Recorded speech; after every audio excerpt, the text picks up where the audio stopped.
Hi, this is Derek Murphy from DIYBookFormats.com. I'm going to talk a little bit about how to make an adult coloring book.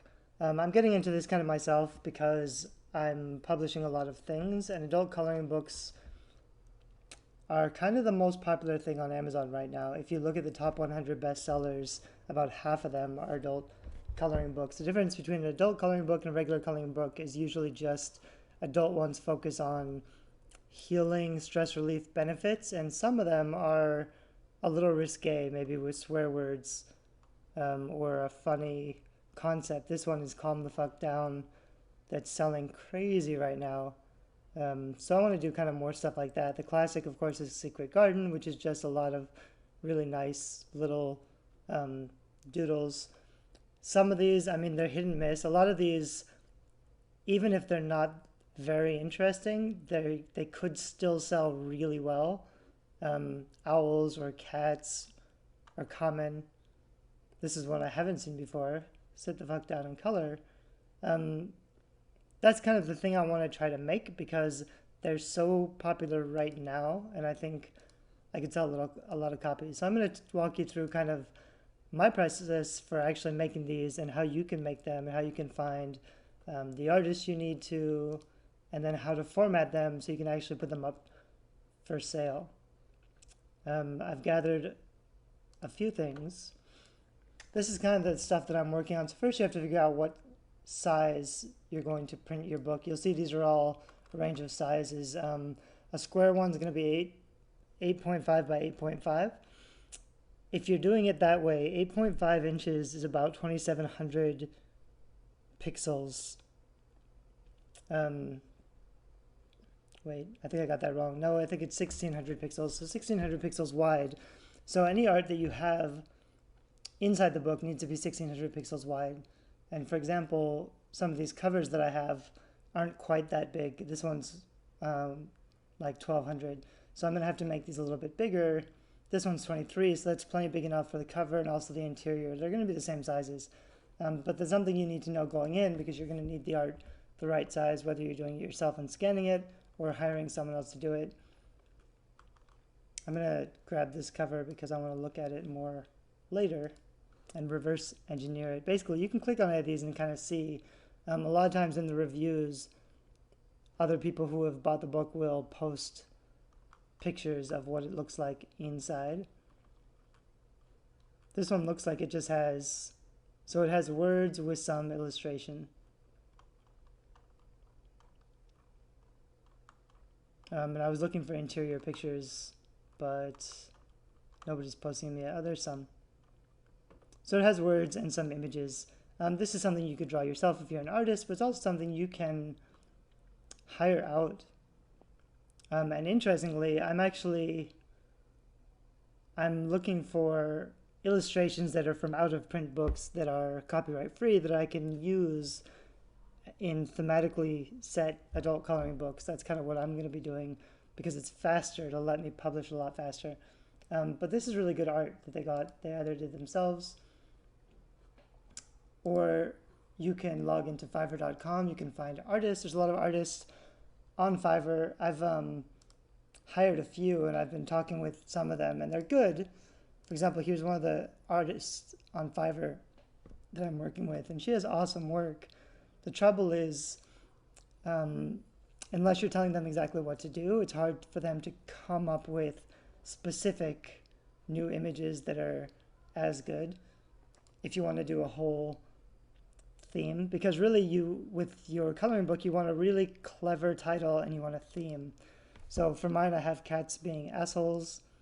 I have the book of big ideas, coloring book for creative people. This is a really nice image by the same artist. I'm hoping she can do a whole bunch more like it, but I'm not sure. This is old-fashioned curse words. All I'm going to do is take a lot of royalty-free, old-fashioned vintage illustration and put it together with some old-fashioned curse words. So I'm not hiring the art. I'm not doing the art myself. I'm just kind of photoshopping it together.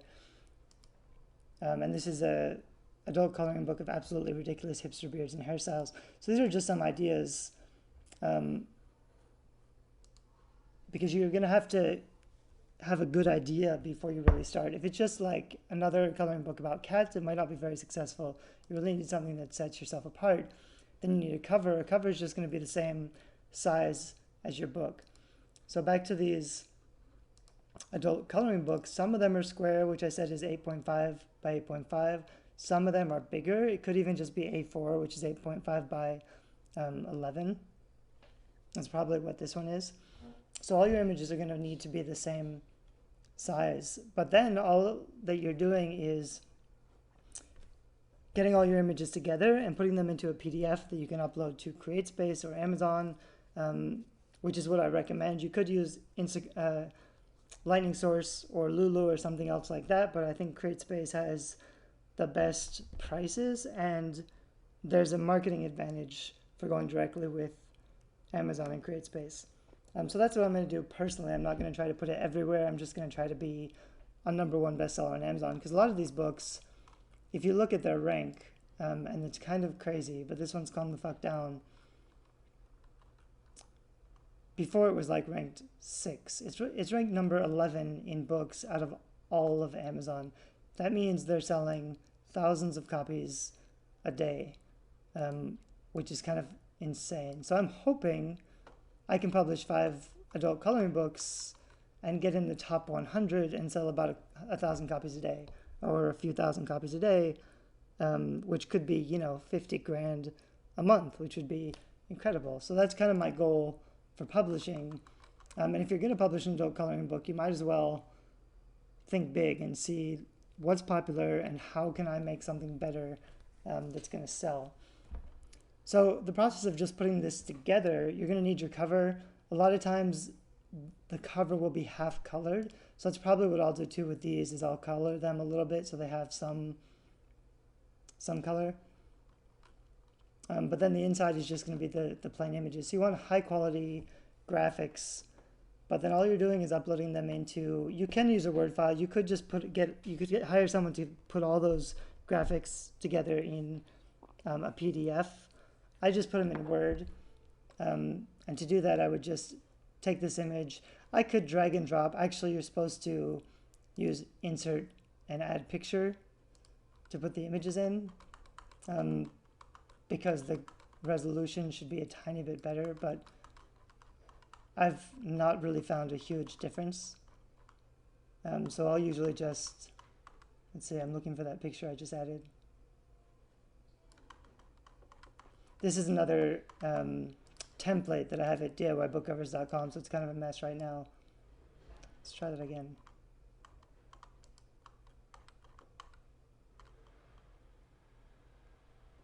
So there's the image. It's slow because it must already be really high resolution.